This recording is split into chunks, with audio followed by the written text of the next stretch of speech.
Welcome to Next Step Advisor.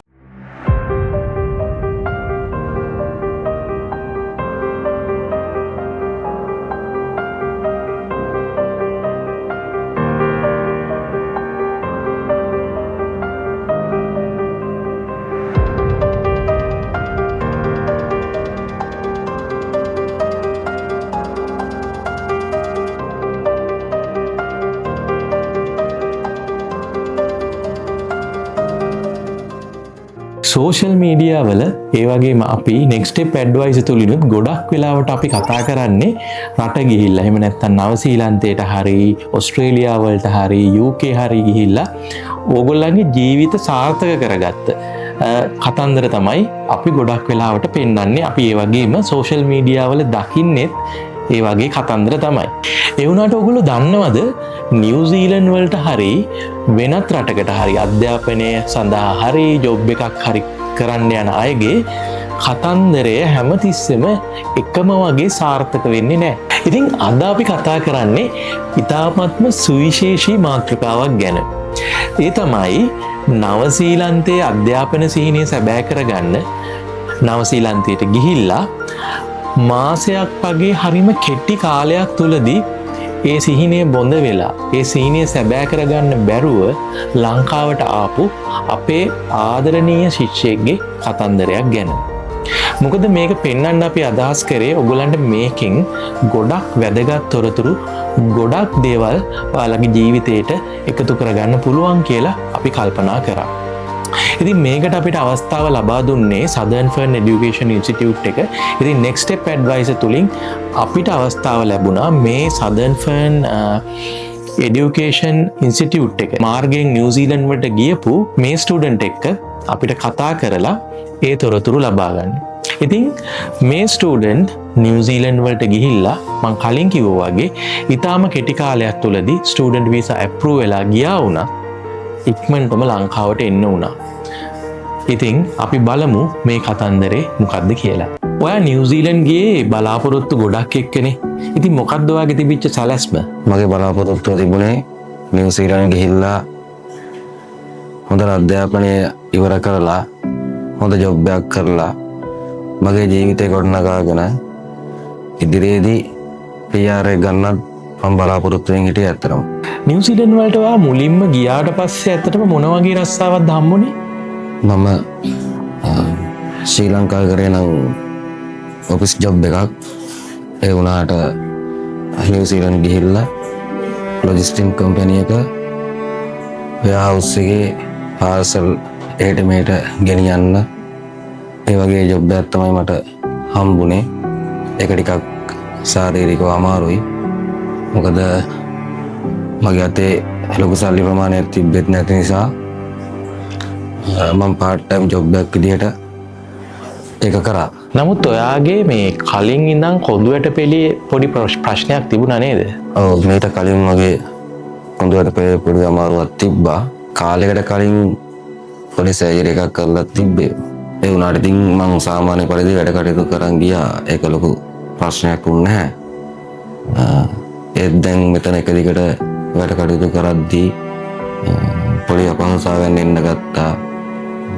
කකුල ඉරි වැටෙන දේවල්, කොඳුයට පෙරේ පොඩ්ඩක් වේදනාවල්, ඒ වගේ දේවල් මට ඇති වෙන්න ගත්තා. විදීමේ අපහසුතාවයන් ඒ වගේ මට එක දිගට එන්න ගත්තා. ඉතින් මේ ප්‍රොබ්ලම් එක ගැන ඔයා මේ වාගේ ඒජන්ට් ලංකාවෙන් යන්න කලින් දැනුවත් කරාද? කැම්පස් එක දැනුවත් කරාද? ඒ වගේම Southern Fern Education Institute එකනේ වාගේ වීසා එක කරේ.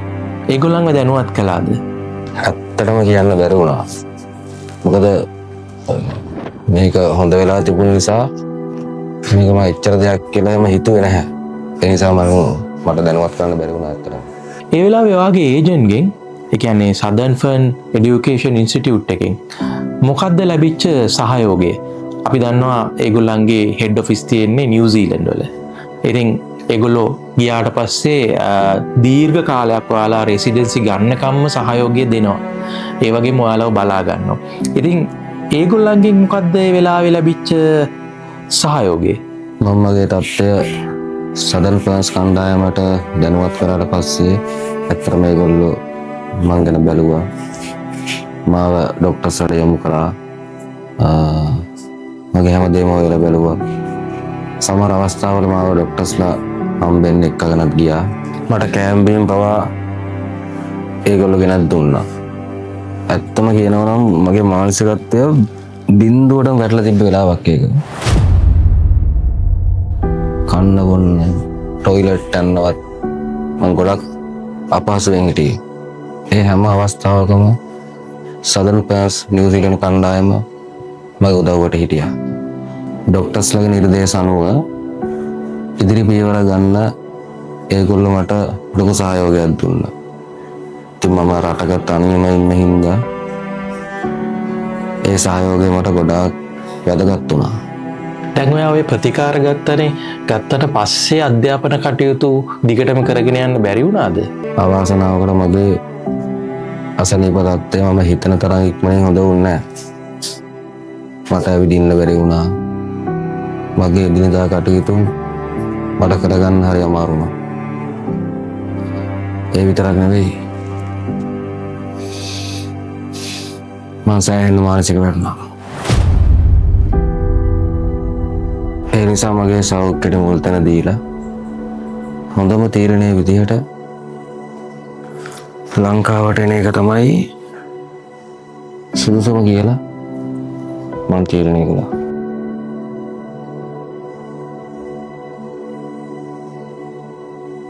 කොහොම හරි අධ්‍යාපනය නතර කරලා ඔයා ලංකාවට එන්න තීරණය කළාට පස්සේ දැන් ඔය රිෆන්ඩ් එක ගන්න එක ටියුෂන් ෆී එකේ රිෆන්ඩ් එක ගන්න පුළුවන් වුණාද? ඒ වගේම ඒක කොහොමද කරගත්තේ? ඒ වගේම ඉන්ෂුරන්ස් ක්ලේම් එකක් එහෙම ගන්න පුළුවන් වුණාද? මොකද ඔයාගේ දැන් උනේ ඔතන හොඳට පේලියේ වෙච්ච හදිසි අනතුරක්නේ.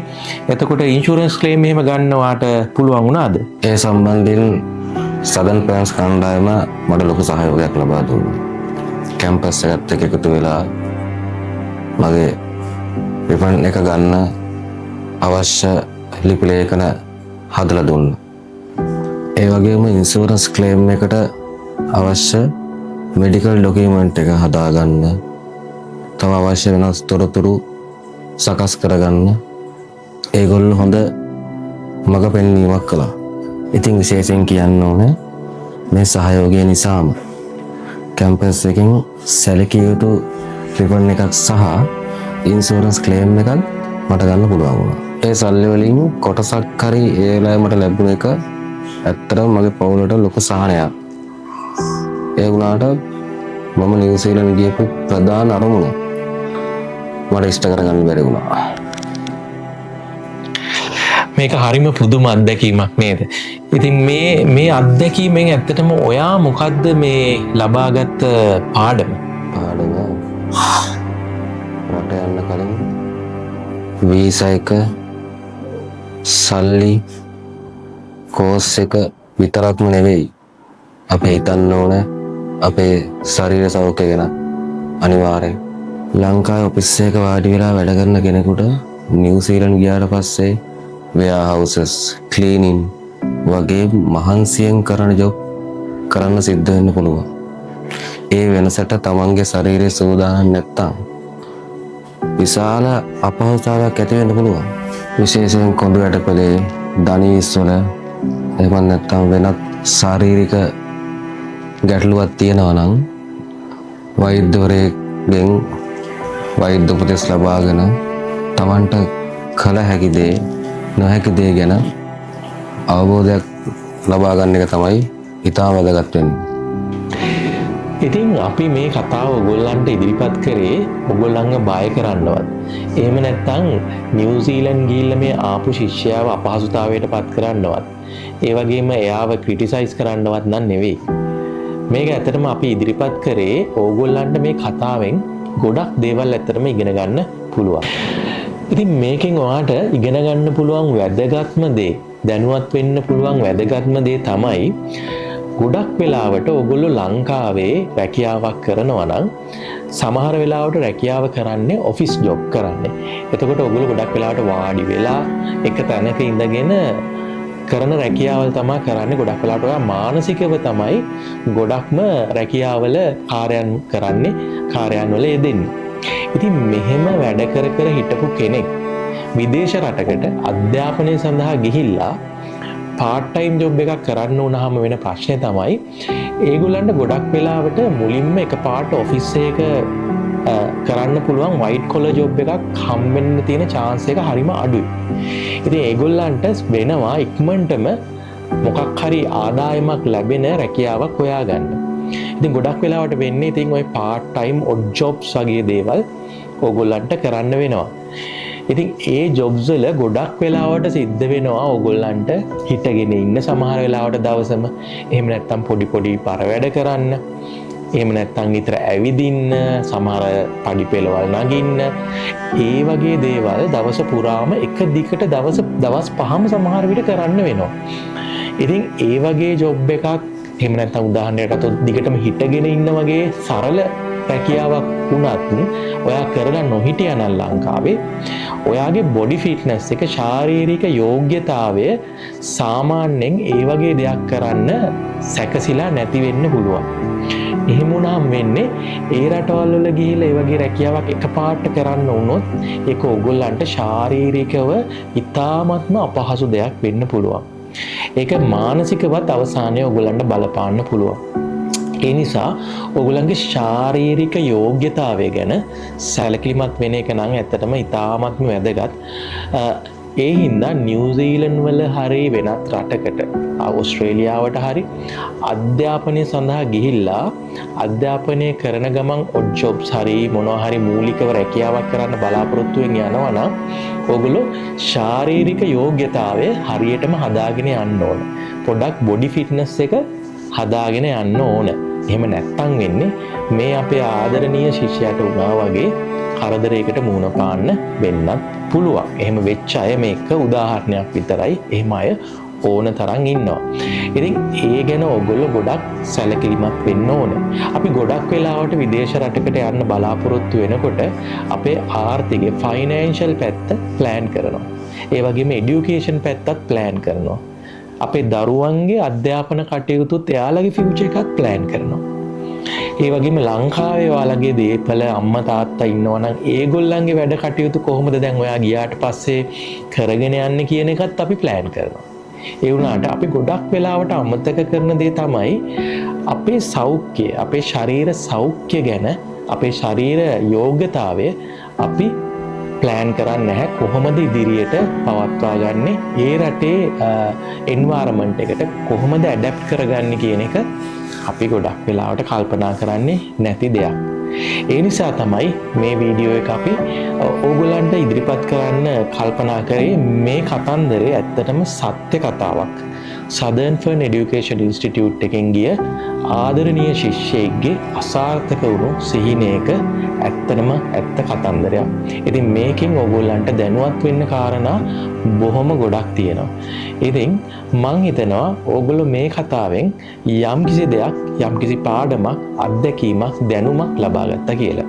ඉතින් අපිත් එක්ක රැඳී සිටින්න, අපේ වීඩියෝ වලට subscribe කරන්න.